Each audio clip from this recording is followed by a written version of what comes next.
Okay, Bengals fans, we need to talk about this because Cincinnati might have gotten away with an absolute steal in this draft.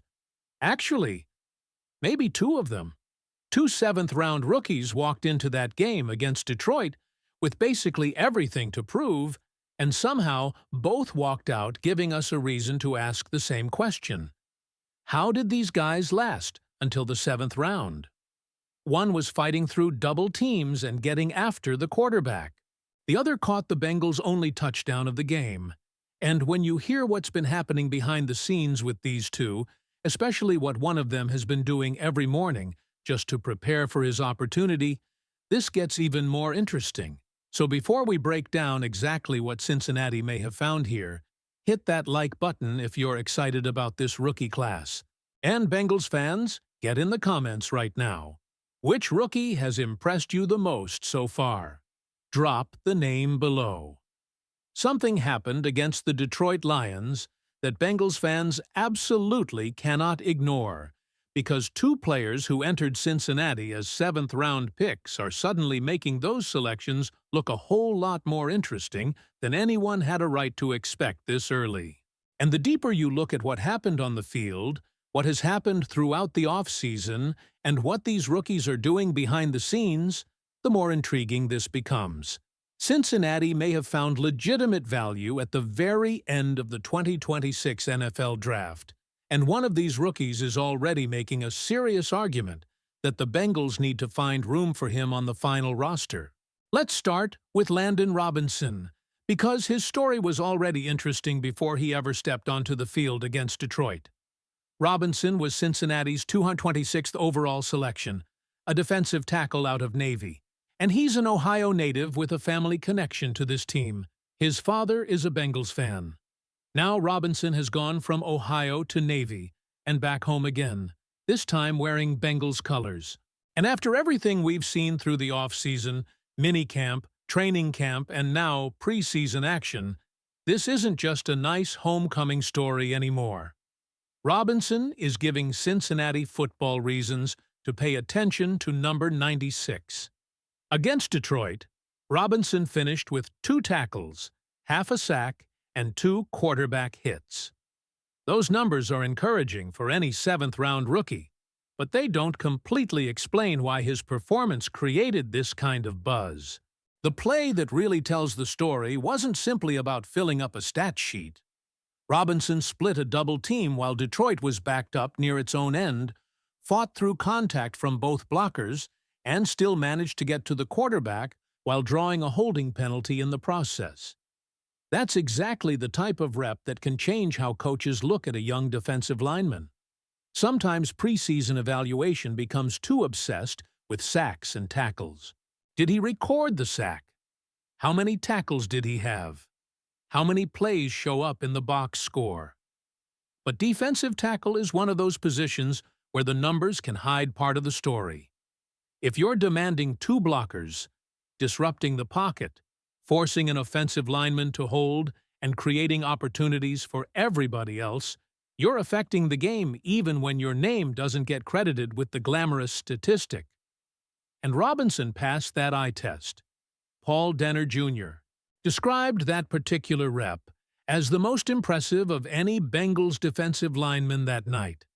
That's significant, because Robinson isn't entering a defensive tackle room where Cincinnati desperately needs someone simply to occupy a jersey. He's trying to earn his way into a crowded competition. The transcript specifically points to McKinley Jackson, Howard Cross III, and Chris Jenkins Jr. among the players involved in that roster picture. That makes every preseason rep matter. But here's where this story gets even better for Cincinnati. Robinson isn't the only seventh-rounder, forcing us to reconsider what the Bengals may have found late in this draft. Jack Endries entered the equation with a completely different challenge. Cincinnati selected the Texas tight end 201st overall, 5 selections before Robinson. And at first glance, the choice could legitimately make you wonder where exactly he was going to fit. The Bengals already had an extremely crowded tight end room. Endries wasn't walking into Cincinnati with an obvious path to playing time. He was walking into a position group featuring established players and multiple competitors trying to secure their own roles.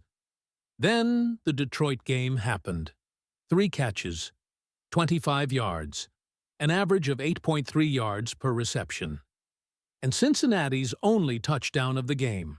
That touchdown came from Joe Flacco, and suddenly the 7th-round rookie, who appeared buried in a crowded position battle, had created one of the most memorable offensive moments of the night. But the touchdown itself may not even be the most interesting part of the Endries story. What we've learned about how he prepared for that opportunity tells you why Bengals fans should continue watching him closely. Charlie Goldsmith noted that Endries had been arriving at the building at 6:45 every day and putting in an additional 90 minutes of homework. Think about the situation for a second. He's 22 years old. He's a 7th-round rookie. He's entering a veteran-heavy room. His opportunities aren't guaranteed, and he knows he's going to have to make something happen when those opportunities finally arrive. So he prepared for them. And when his chance came, he scored. Zach Taylor's comments afterward made that even more encouraging. Taylor said there had been nothing alarming with the rookie, that Endries had picked things up quickly, had been physical, and that it was good to see him finish the touchdown with the football in his hands. Now put these two stories together. Landon Robinson, pick 226, is fighting through double teams and getting to quarterbacks. Jack Endries, pick 221, is doing extra work before the day really gets started and then catching Cincinnati's lone touchdown against Detroit. 2 7th-round selections, 2 completely different positions, 2 rookies who were supposed to enter camp fighting simply to prove they belonged, and both are already giving the Bengals legitimate reasons to think about what they could become. And Cincinnati's rookie story actually goes deeper than those two because other young players also flashed against Detroit. Cassius Howell generated pressure and recovered a fumble. Colby Young finished with 3 receptions for 28 yards, including a 20-yard connection with Flacco. Undrafted rookie Noah Thomas made a crucial play on special teams late in the game, going up and securing Detroit's onside kick attempt when things were getting uncomfortable. That is why this preseason performance deserves more attention than simply looking at the final score. We're beginning to see the outline of a rookie class trying to force its way into Cincinnati's plans. And the fascinating question now is how many of these performances are just encouraging preseason moments, and how many are the beginning of something that survives roster cuts and carries into the regular season. Because for Robinson and Endries, the draft position doesn't matter anymore. Pick 221 doesn't matter when you're catching touchdowns. Pick 226 doesn't matter when you're splitting double teams. Once you get into the building, it's about what you do with the opportunity. And right now, both of these 7th-round rookies are making Cincinnati's decisions a lot more interesting. So, Bengals fans, I want your read on this before we go deeper. Which 7th-round rookie impressed you more against Detroit? Landon Robinson or Jack Endries? And do you believe one, or maybe both, should already have a place on Cincinnati's final roster?